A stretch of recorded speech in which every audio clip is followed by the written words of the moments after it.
नमस्कार, मैं हूं अंजू पंकज। किसकी होगी दिल्ली में आपका स्वागत है। दिल्ली विधानसभा चुनाव के लिए प्रचार आखिरी चरण में पहुंच गया है और कई ऐसे और मुद्दे जुड़ गए हैं जिनसे कि ये कहना मुश्किल हो गया है कि ऊंट किस तरफ बैठता नजर आ रहा है। इसी पर चर्चा करने के लिए मेरे साथ स्टूडियो में कैपिटल टीवी के एडिटर इन चीफ मौजूद है डॉक्टर मनीष। उनसे बात करते हैं। डॉक्टर मनीष, बहुत बहुत स्वागत है आपका। Thank you. जैसे मैंने कहा कि ऊंट किस तरफ बैठता दिख रहा है, 10 दिन पहले हमें एक तरफ दिख रहा था, फिर कल हमको कहीं और दिख रहा था, लेकिन आज जिस तरह से लोकसभा में राम मंदिर को लेकर प्रधानमंत्री ने ऐलान किया है, तारीख का ऐलान कर दिया, अब ऊंट खड़ा है, सोच रहा है इधर बैठूं उधर बैठूं।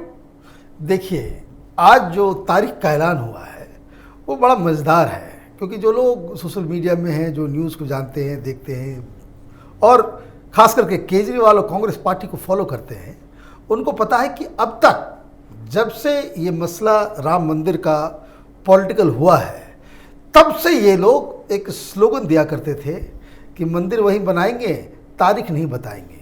ये संजय सिंह ये कितनी बार प्रेस कॉन्फ्रेंसेस में ये बीजेपी को हुंकार करके वो पूछा करते थे कि तारीख कब बताओगे, तारीख बताओ, हमें तारीख चाहिए। तो आज प्रधानमंत्री मोदी ने तारीख बता दिया कि आने वाले रामनवमी के दिन वहाँ पे शिलान्यास होगा और एक भव्य श्री राम जन्मभूमि मंदिर के निर्माण का जो है कार्य जो है वो प्रशस्त होगा और वहाँ पे एक विशाल मंदिर बनाया जाएगा। दिक्कत क्या है आम आदमी पार्टी के लिए और केजरीवाल के लिए, क्योंकि ये उस जमात से बिलोंग करते हैं जिन्होंने ये सोच रखा था कि वहाँ पे कभी कोई मंदिर नहीं बनेगी। इनकी दिली चाहत थी कि वहाँ पे मंदिर कभी नहीं बनना चाहिए। ये सारे लोग जो लोग इस बात को कहते थे 91 से हम लोग सुनते आ रहे हैं, ये सुनते सुनते हम लोग इस एज तक पहुँच गए कि क्यों झगड़ा करना, वहाँ पे हॉस्पिटल बना दो, तो कोई कहता था धर्मशाला बना दो, कोई कहता था कि स्कूल बना दो, कोई कहता था हॉस्पिटल बना दो। कुछ नहीं बनेगा। अब वहाँ पे एक विशाल राम मंदिर का निर्माण किया जाएगा और ये वही जमात है, ये सारे लोग। अब देखिए जिस तरीके से जो इनके जो धवन साहब हों, चाहे इंदिरा जयसिंह हो, ये सारे लोग वही हैं जो कोर्ट के अंदर राम जन्मभूमि मंदिर ना बने इसकी पैरवी कर रहे थे।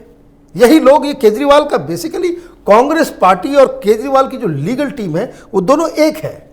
वो सारे मुद्दे पे जहां जहां हिंदुत्व की बात आती है, ये लोग बिल्कुल झंडा लेके खड़े हो जाते हैं कि इसका विरोध करना है, कम व्हाट मे।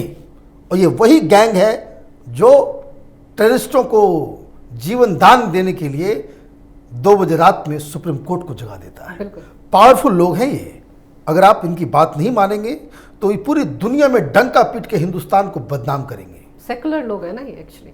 ये सेकुलरिज्म का एस पता नहीं है, ये बेसिकली फर्जी लोग हैं। ये दरअसल मुसलमानों की भावनाओं को भड़काने में एक्सपर्ट लोग हैं। लेकिन मुझे ये बताइए कि इस ऐलान के बाद, प्रधानमंत्री के इस ऐलान के बाद तो इनके चेहरे के रंग उड़ गए हैं। अब इन्होंने ये कहना शुरू कर दिया है कि अभी तो मतदान को 48 घंटे हैं और उससे पहले ये ऐलान करना चुनाव आचार संहिता का उल्लंघन है। कैसे समझे इसे? देखिए, जो लोग ये कह रहे हैं कि ये आचार संहिता का उल्लंघन है, उनसे ये पूछा जाना चाहिए कि क्या आपको इस देश के कानून पे भरोसा है कि नहीं। ये सब कुछ तो, ये तो संविधान बचाने की बात करते हैं, ये इंस्टीट्यूशन बचाने की बात करते हैं और पढ़े लिखे भी हैं।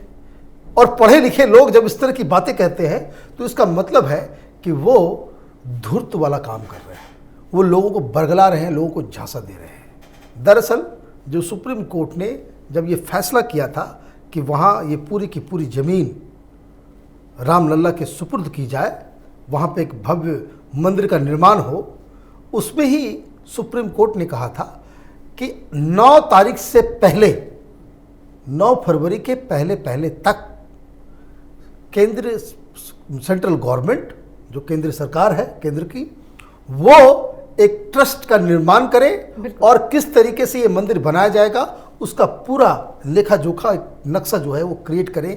कौन बनाएगा, कौन जिम्मेदारी लेगा, वो ट्रस्ट में कौन लोग होंगे, कहाँ से आएंगे, वो पूरी रूपरेखा। तारीख क्या, 9 फरवरी से पहले 8 तारीख को पोलिंग है। तो आप कभी जब भी करेंगे तो वो क्या होगा, वो 5-6 आपके हिसाब से। तो सुप्रीम कोर्ट अगर इनको, मैं तो आश्चर्यचकित हूँ कि ये इतने बौने लोग हैं। राजनीति में इन लोगों ने, जिसको कह सकते हैं कि नीचता की सारी सीमाएं इन लोगों ने जो है क्रॉस कर दी है। अगर आपको दिक्कत है हर चीज़ में तो आप भाग के चले जाते हो कि भाई किसी ने मुझे कह दिया, वो उस तरह के नारे लगाए जा रहे हैं कि गद्दारों को गोली मारो, तो आप पहुंच गए कहाँ? इलेक्शन कमीशन पे बैन करवा दिया। पहुंच जा रहे हो आप, भाई योगी जी कम्युनलाइज कर रहे हैं, पोलराइज कर रहे हैं, इनको बैन किया जाए, इलेक्शन कमीशन पहुंच गए। तो अगर कोई पार्टी या प्रधानमंत्री वो मॉडल कोड ऑफ कंडक्ट की अवहेलना कर रहा है तो आपको जाइए वहाँ पे। आप ये टेलीविज़न पे भाषण देने के लिए आप कर रहे हो, तो लोगों को भड़काने के लिए और लोगों को ये बताने के लिए कि प्रधानमंत्री जो है बड़ा अनएथिकल काम करते हैं और इसलिए जो है वो सारा चीज़ हो रहा है। तो अब इनके पास कुछ रहा नहीं कहने के लिए। और मैं आपको बता दूं, जो आपने सवाल किया कि इस फैसले का कि राम मंदिर वहाँ पे बनाया जाएगा, इसको लेकर के जो घोषणा की गई है, ये अपने आप में बहुत सारे लोगों के वोट्स को, जो न्यूट्रल लोग हैं, जो बाकायदा अब तक आम आदमी पार्टी को वोट दे रहे थे, उसमें एक बड़ा डेंट पड़ेगा और वो चंक जो है वो बीजेपी की तरफ आएगा। यही तो दर्द है ना आम आदमी पार्टी का। और साथ ही साथ ये ऐलान भी किया गया है प्रधानमंत्री की तरफ से कि जो बोर्ड बनेगा उसमें दलितों को भी जगह मिलेगी।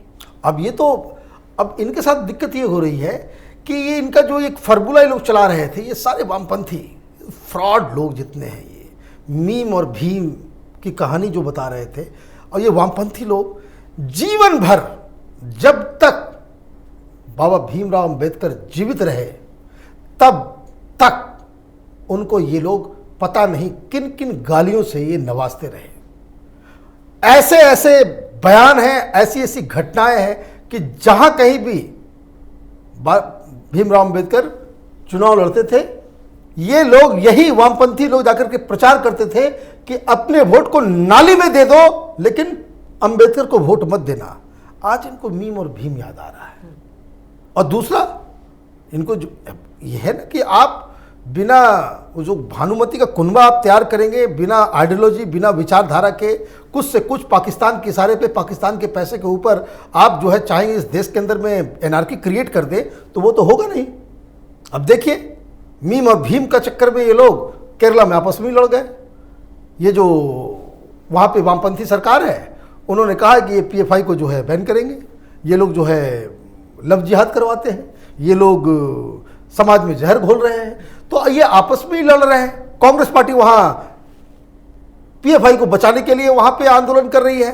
तो कहने का मतलब ये है कि ये लोग कंफ्यूज लोग हैं, इनको अभी तक समझ में नहीं आया है कि आप हिंदुस्तान में रह के हिंदुस्तान के इथॉस, हिंदुस्तान की संस्कृति, हिंदुस्तान के धर्म, हिंदुस्तान के सारे जो ताना बाना है, उसको गाली दे करके आप हिंदुस्तान में राजनीति नहीं कर सकते। ये बेसिक लाइन, इतनी बात समझ में क्यों नहीं आती है?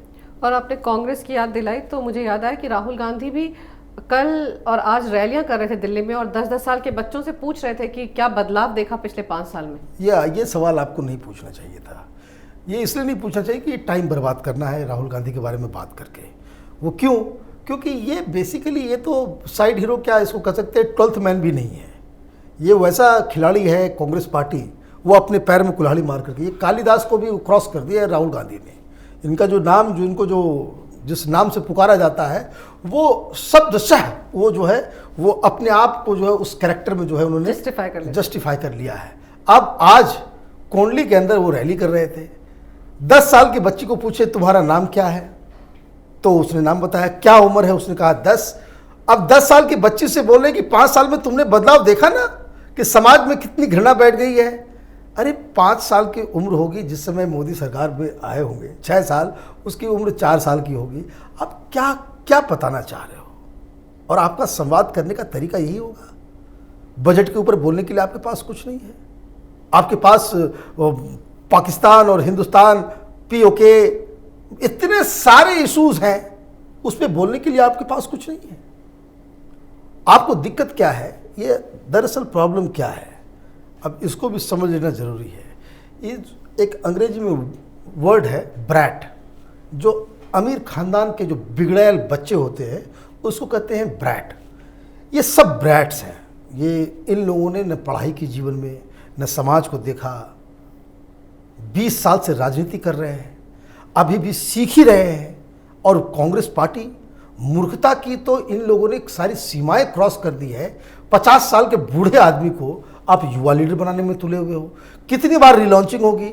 अब जो आदमी सीखना नहीं चाहता है, जिस आदमी के लाइफ स्टाइल का ये हिस्सा है कि वो 5 दिन कैंपेन करेगा तो उसको 10 दिन बैंकॉक जाना जरूरी है, उसको आराम परस्त जिंदगी चाहिए, उसको क्लबिंग जरूरी है, उसको जो है सी बीच के अंदर याच के ऊपर जो है पिकनिक करना जरूरी है, क्यों उसे परेशान कर रहे हो? किसी दूसरे आदमी को दे दो। लेकिन दिक्कत क्या है कि कांग्रेस पार्टी एक गांधी परिवार की प्राइवेट लिमिटेड कंपनी है। सीईओ कोई होगा, मैनेजिंग डायरेक्टर कोई होगा तो गांधी परिवार से ही होगा, नहीं तो सब लोग लूट खसोट लेकर के चले जाएंगे। तो ये दिक्कत कांग्रेस पार्टी की है। और सबसे बड़ी दिक्कत ये है कि क्यों मैं कह रहा हूँ ये बात, क्योंकि ये बिगड़ैल बच्चा जो है, इसकी जिद की वजह से कांग्रेस पार्टी जो 15 साल तक दिल्ली के अंदर रूल की, दिल्ली को अब तक का सबसे बेस्ट गवर्नेंस दिया। शीला दीक्षित की तस्वीर लेकर के ये लोग घूम गए होते तो 5-7 सीटें आ गई होती। लोगों की आंखों में इतनी शर्म भी है कि जो लोग काम करते हैं उसको वो वोट दे देते हैं। लेकिन इसकी वजह से इन्होंने जब 28 सीटें जब आई तो शीला दीक्षित के विरोध करने के बावजूद राहुल गांधी के कहने पे आपने आम आदमी पार्टी को समर्थन दिया। तो भस्मासुर तो ये खुद है।